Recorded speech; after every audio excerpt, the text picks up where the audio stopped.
गोपाल कृष्ण गोखले का राजनीतिक वसीयतनामा पढ़ने के बाद अगला जो टॉपिक आता है वो है गोखले के आर्थिक विचार।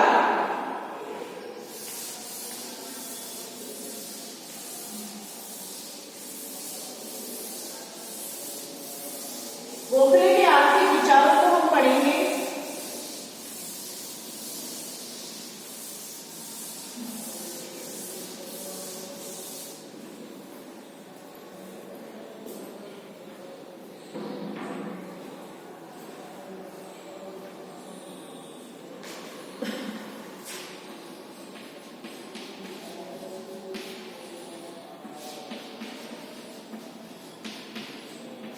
आर्थिक विचार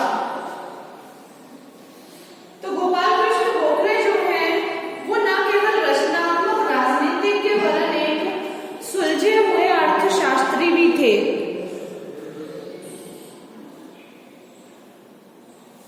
उन्होंने न केवल राजनीति के संदर्भ में अपने विचार दिए बल्कि अर्थव्यवस्था को संभालने के लिए, सुधारने के लिए भी अपने विचार दिए। गवर्नर जनरल की कार्यकारिणी परिषद के सदस्य के रूप में उन्होंने प्रतिवर्ष जो बजट भाषण दिए उनमें से प्रत्येक भाषण जो है आर्थिक विषयों के संदर्भ में उनके गहरे ज्ञान को स्पष्ट करता है कि वो आर्थिक मामलों के कितने जानकार थे। गोपाल कृष्ण गोखले, ये उनके भाषणों से हमें पता चलता है। उनका जो आर्थिक अध्ययन है वो इतना सुलझा हुआ था या इतनी पूर्णता लिए हुए था कि उन्हें भारत सरकार का गैर सरकारी वित्तीय सलाहकार कहा जा सकता है। उनके अधिक प्रमुख जो विचार है आर्थिक विचार, उनमें पहला विचार ये है कि भारत के भारी सैनिक और प्रशासनिक व्यय में कमी करने का आग्रह है। भारत के भारी सैनिक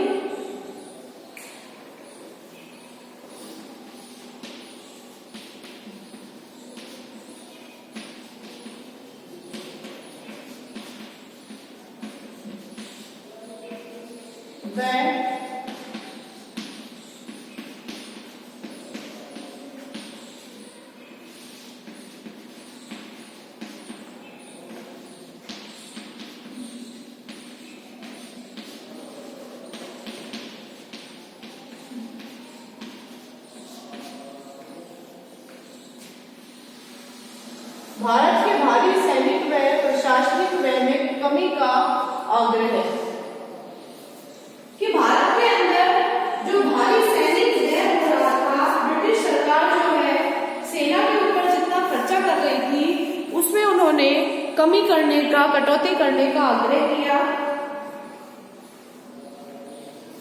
और प्रशासनिक अधिकारियों की शान शौकत पे जो खर्चा किया जा रहा था उस पर भी उन्होंने कमी करने के लिए कहा, क्योंकि जो प्रशासनिक व्यय है वो इतना ज्यादा था कि भारत का जो राजस्व खर्चा है वो सबसे ज्यादा आ रहा था 35% के करीब, जबकि अन्य देशों के अंदर रूस में, फ्रांस में, जापान में वो बहुत कम था। अगर अपेक्षाकृत देखा जाए तो बहुत कम था। और भारत की जो गरीबी का मूल कारण जो बताया जाता है वो सैनिक खर्चा ही बताया गया था, जो गोपाल कृष्ण गोखले ने बताया था कि सैनिक व्यय में भारी खर्चा किया जा रहा है, प्रशासनिक अधिकारियों को उच्च वेतन दिया जा रहा है, जिसके कारण जो है भारत जो है वो गरीबी की ओर बढ़ रहा है।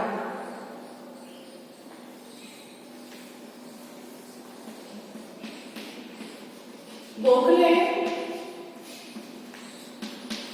भारत की बढ़ती गरीबी को लेकर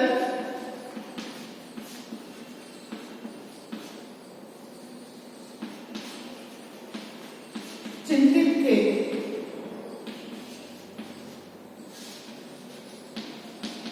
भारत की बढ़ती हुई गरीबी को लेकर चिंतित थे। उन्होंने इस गरीबी का मूल कारण भारत का सैनिक व्यय बताया।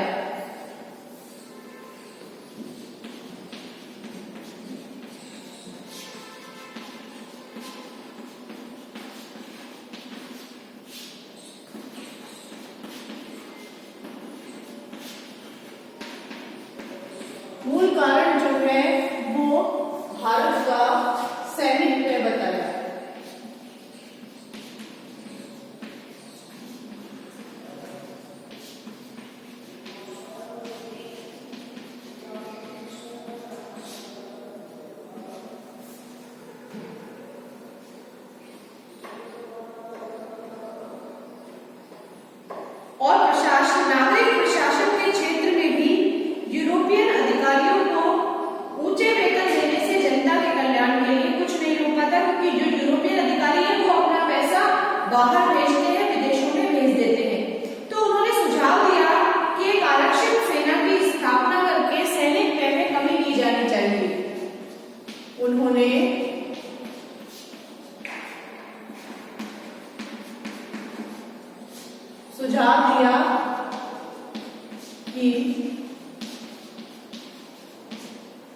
एक आरक्षित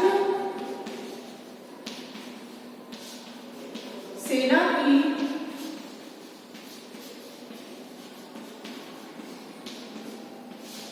स्थापना करके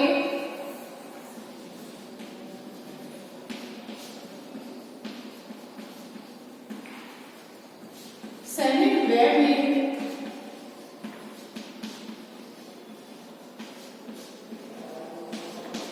कमी की जा सकती है।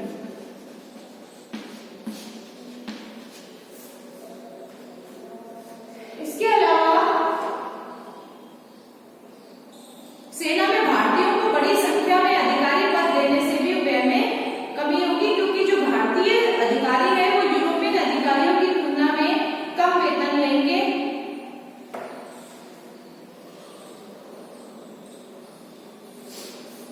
उन्होंने सेना में भारतीयों को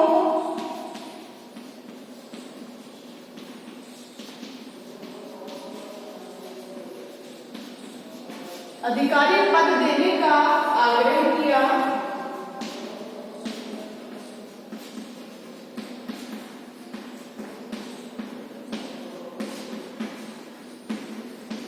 क्योंकि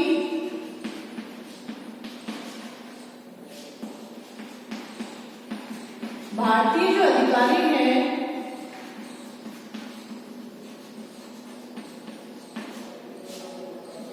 यूरोपियन अधिकारियों की तुलना में, भारतीय अधिकारी यूरोपियन अधिकारी की तुलना में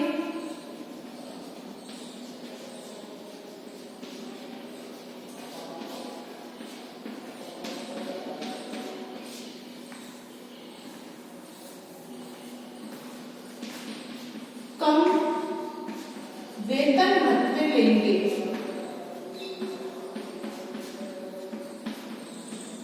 इसलिए भारतीयों को जो है वो प्रशासन के अंदर ऊंचे से ऊंचे पदों पर दिया जाना चाहिए, जिससे कि वो यूरोपियन यानी ब्रिटिश अधिकारियों की तुलना में कम वेतन भत्ते उनके द्वारा लिए जाएंगे। उन्होंने इस बात पर बल दिया कि भारत की जो प्राकृतिक सीमाओं से बाहर की जाने वाली जो सैनिक कार्यवाही के लिए भारत के राजस्व का प्रयोग कम से कम उस समय तक नहीं होना चाहिए जब तक कि उस व्यय के एक भाग का भार ब्रिटिश बजट अनुमानों पर भी न डाल दिया जाए, क्योंकि बाहर से अगर सेना की अगर कोई लड़ाई हो रही है तो उसमें से एक हिस्सा जो है वो ब्रिटिश अधिकारियों या ब्रिटेन सरकार को भी दिया जाना चाहिए।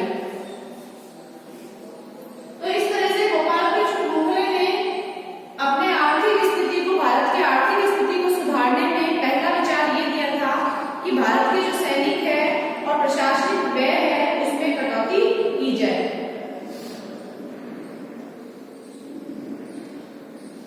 प्रशासनिक व्यय में कमी करने के उद्देश्य से उन्होंने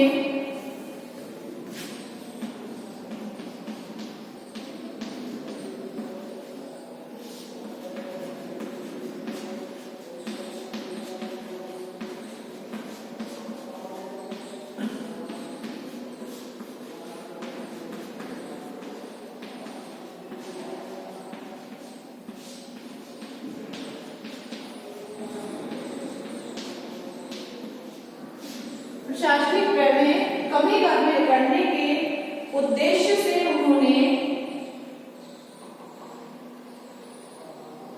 नागरिक सेवाओं के भारतीयकरण की मांग की।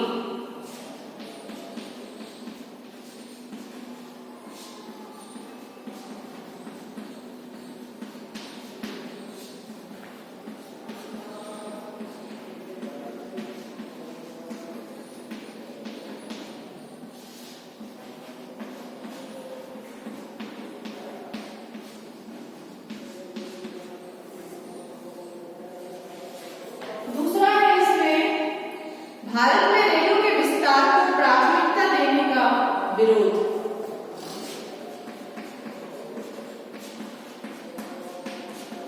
भारत में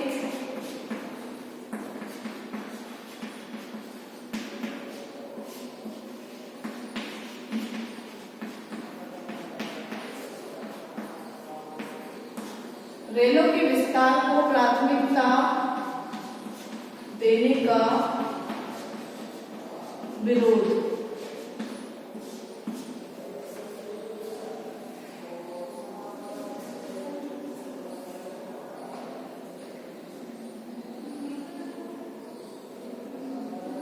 उन्होंने रेल सेवाओं के विस्तार पर होने वाले भारी व्यय का प्रबल विरोध किया,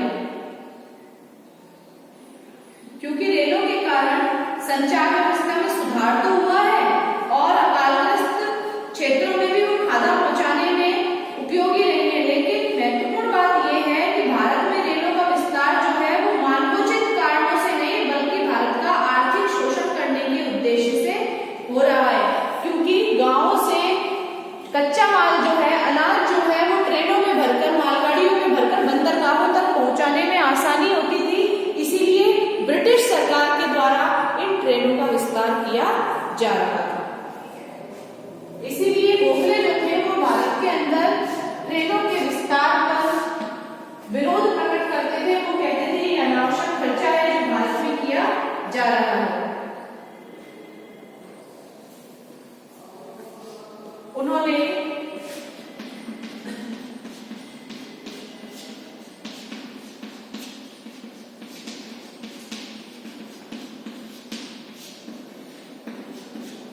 रेल सेवाओं के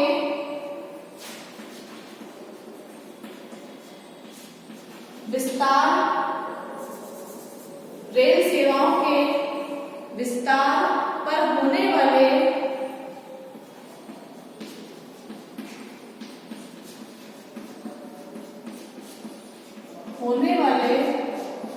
भारी व्यय का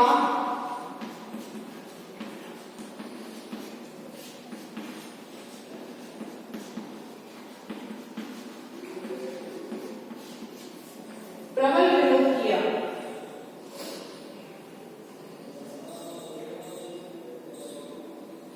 क्योंकि भारत में रेलों का विस्तार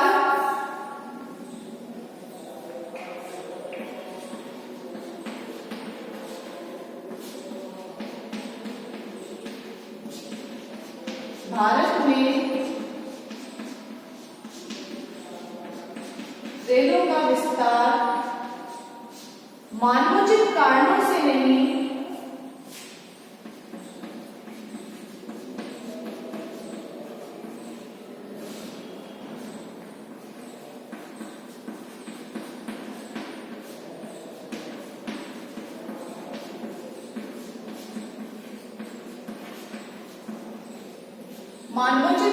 से नहीं बल्कि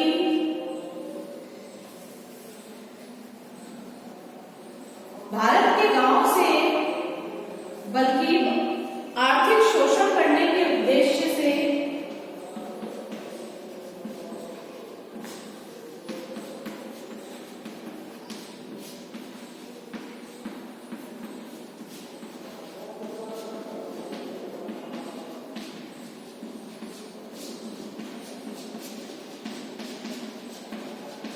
हो रहा था। गांव से, भारत के गांवों से अनाज व कच्चा माल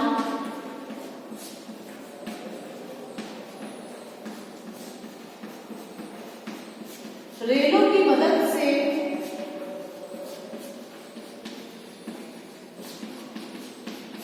बंदरगाहों तक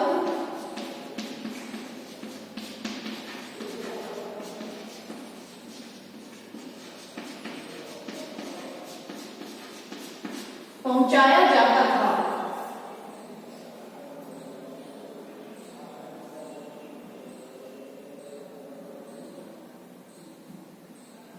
वहां से पहुंचाया जाता था, वहां से विदेशों में भेजा जाता था।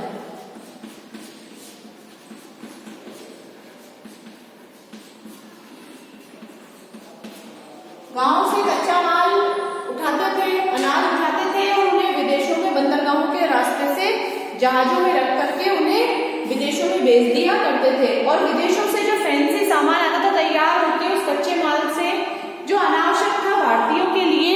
उसे वो भारतीय बाजारों में बेचा करते थे। उन्हीं ट्रेनों के माध्यम से, रेलों के माध्यम से वो भारत के विभिन्न स्थानों पर उस कच्चे माल को पहुंचाया करते थे। इसीलिए इन्होंने रेलों के विस्तार पर प्रतिबंध लगाने की मांग की, क्योंकि जो आयात माल होता था, जो विदेशों से माल आता था, उसके कारण जो भारत के अंदर कुटीर उद्योग थे, जो छोटे छोटे लघु उद्योग थे, उनके ऊपर बहुत ज्यादा प्रभाव पड़ रहा था। इस प्रकार रेलें जो है वो भारत के दोहरे आर्थिक शोषण का आधार बन रही है। उन्होंने इस बात का प्रतिपादन किया कि विदेशी व्यापारियों को दी जाने वाली अधिकाधिक जो रियायतें हैं और सुविधाएं हैं, उनके कारण भी रेलों को घाटा हो रहा है, क्योंकि विदेशी व्यापारियों के जो माल आते थे उन्हें वो सस्ते दामों में जगह जगह पर पहुंचाया करते थे। भारतीयों का जो कच्चा माल जाता था उन्हें वो भारी कीमत लेकर के वहां पहुंचाया करते थे। नोट कर लीजिए आप इसे। ये आर्थिक विचार हम पढ़ रहे हैं गोपाल कृष्ण गोखले के।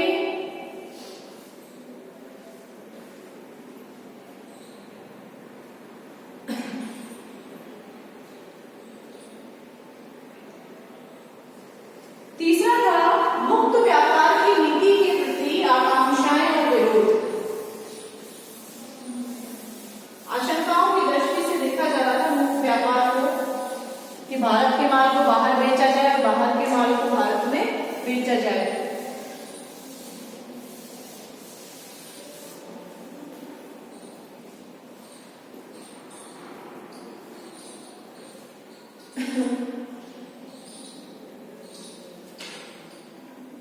तो मुक्त व्यापार की नीति के प्रति आशंकाएं और विरोध।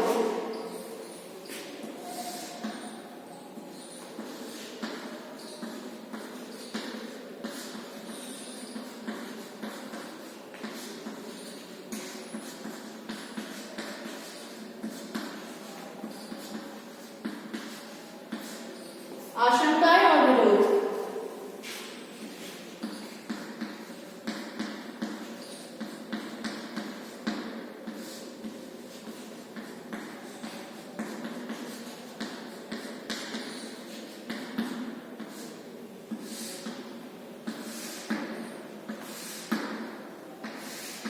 गोपाल कृष्ण गोखले ने स्वतंत्र व्यापार की नीति का विरोध करते हुए कहा कि भारत पर लादी गई इस नीति ने देश के सभी उद्योगों का नाश कर दिया है।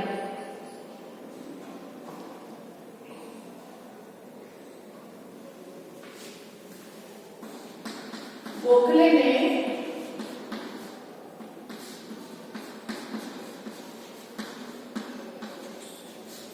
स्वतंत्र व्यापार की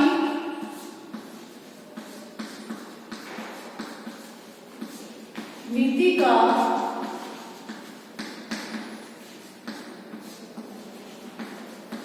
विरोध करते हुए कहा कि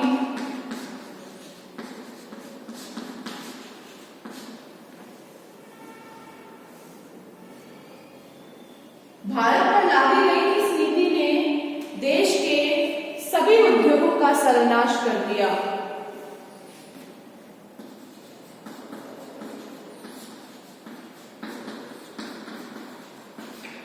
भारत पर लादी गई इस नीति ने देश के उद्योगों का सर्वनाश कर दिया।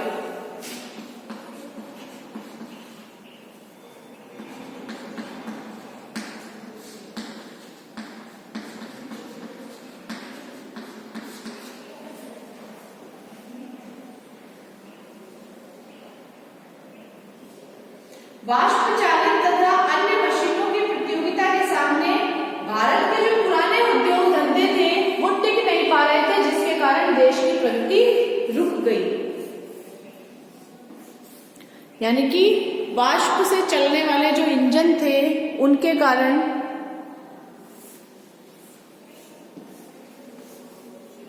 वाष्प चालित तथा अन्य मशीनों की प्रतियोगिताओं के सामने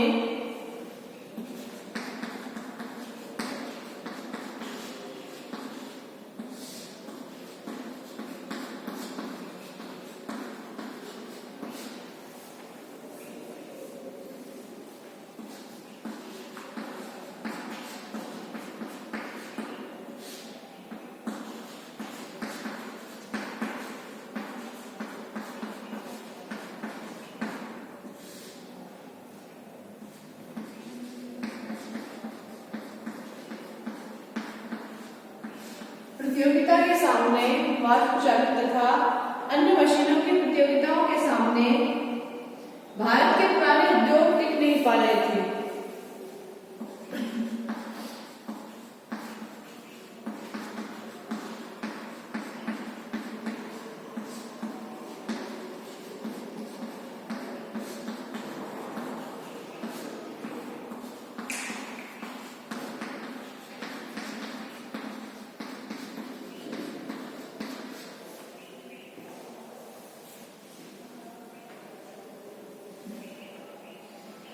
और देश की प्रगति जो थी वो रुक गई थी और ऐसे में लोग जो है उन्हें खेती में जाने के लिए बाध्य हो गए थे। देश की प्रगति रुक गई थी,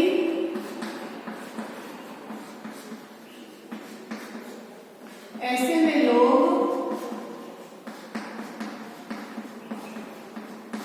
उन्हें खेती करने को बाध्य हो गए।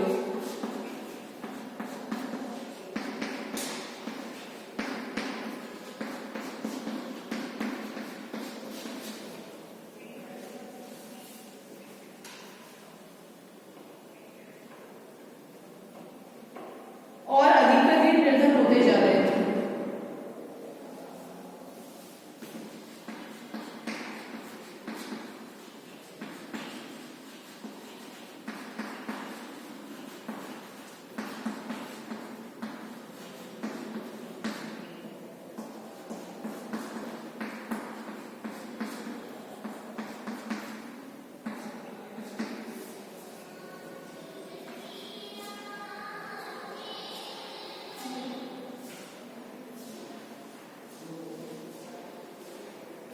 गोखले ने कहा कि भारत के नवजात उद्योग जो हैं इन्हें संरक्षण देने की व्यवस्था होनी चाहिए। उनकी मान्यता थी कि भारतीय उद्योगों को ऐसे संरक्षण की आवश्यकता है जो विकासमान भारतीय उद्योगों को यूरोपियन उद्योगों के साथ अनियंत्रित और अवांछनीय प्रतियोगिता से तो बचाए, लेकिन एकाधिकारी प्रवृत्तियों और आर्थिक साधनों के केंद्रीकरण को जन्म न दे। उनकी मान्यता थी कि भारतीय उद्योगों को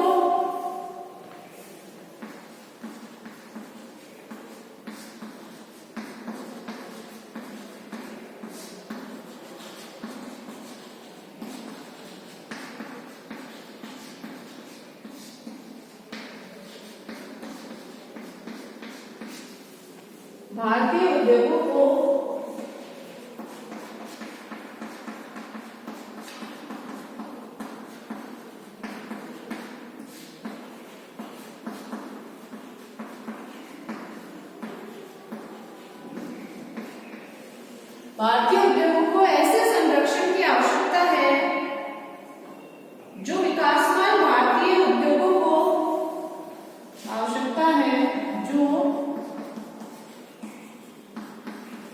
विकासमान भारतीय उद्योगों को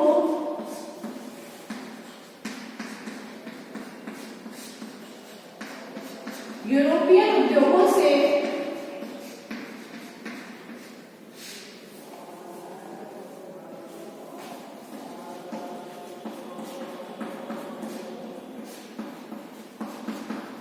अनियंत्रित व अवांछनीय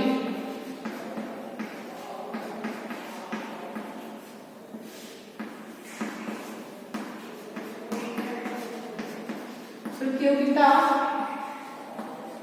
करने से तो बचाए,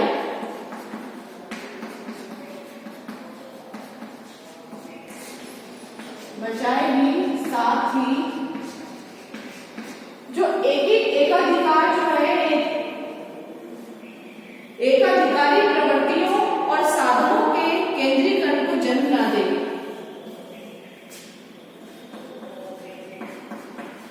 एकाधिकारी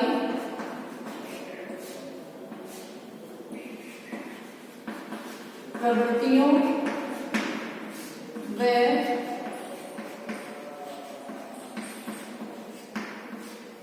साधनों के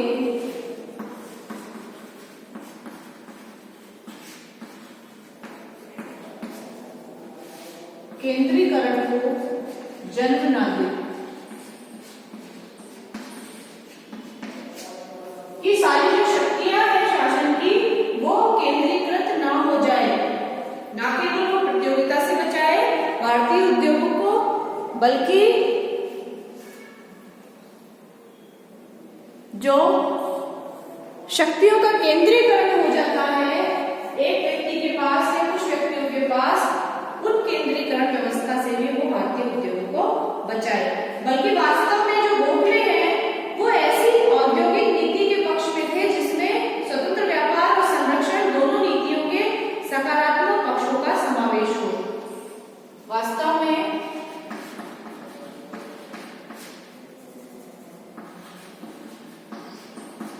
वे ऐसी औद्योगिक नीति के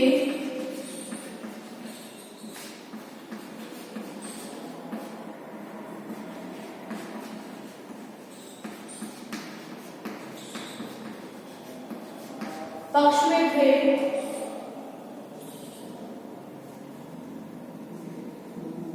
जिसमें स्वतंत्र व्यापार और संरक्षण, जिसमें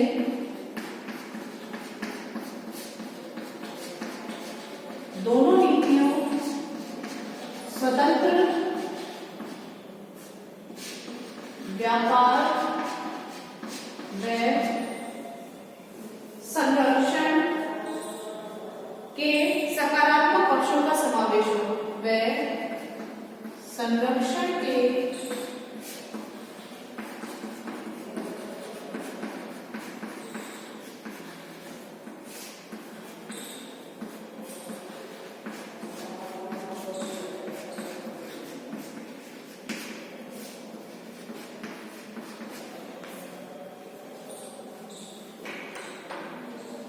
सकारात्मक पक्षों का समावेश हो।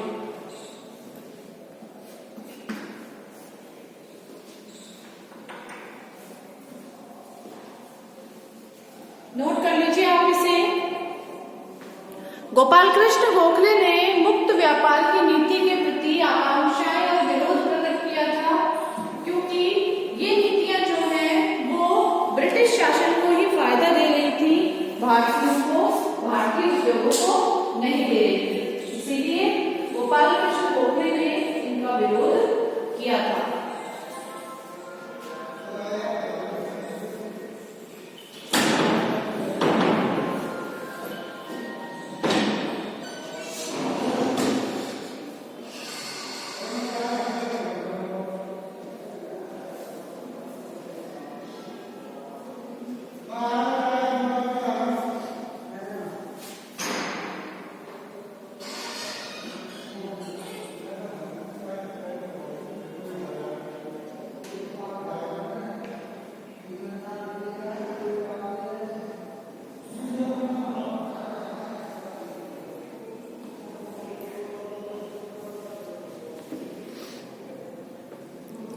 तो इस तरह से गोपाल कृष्ण गोखले ने कहा कि ये जो नीतियां हैं मुक्त व्यापार की, यानी कि स्वतंत्र व्यापार की और संरक्षण की, इन नीतियों के जो अच्छी चीजें हैं, जो सकारात्मक पक्ष है, उनको ही हम औद्योगिक नीति में शामिल करेंगे।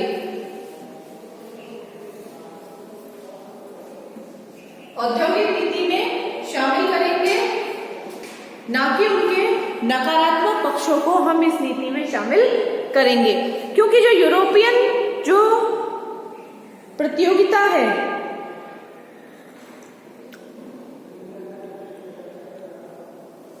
भारतीय उद्योगों की और यूरोपियन उद्योगों की जो अवांछनीय और अनियंत्रित प्रतियोगिता है, उसे कहीं ना कहीं रोकना आवश्यक है। और भारतीय उद्योग जो कि छोटे हैं, लघु उद्योग हैं, और उनमें मानवीय श्रम बहुत ज्यादा लगा हुआ है, उनके पास ऐसी मशीनें नहीं है, तो उनके सामने ये जो अन्य उद्योग धंधे हैं ये नहीं टिक पा रहे हैं। इसीलिए भारतीय उद्योगों को इस प्रतियोगिता से बचाना है और यूरोपियन उद्योगों की इस प्रतियोगिता से भारतीय उद्योगों को निकालने का सबसे अच्छा जो ये उपाय है वो यही है कि इस औद्योगिक नीति में परिवर्तन किया जाए और इसमें सिर्फ सकारात्मक पक्षों का ही समावेश किया जाए।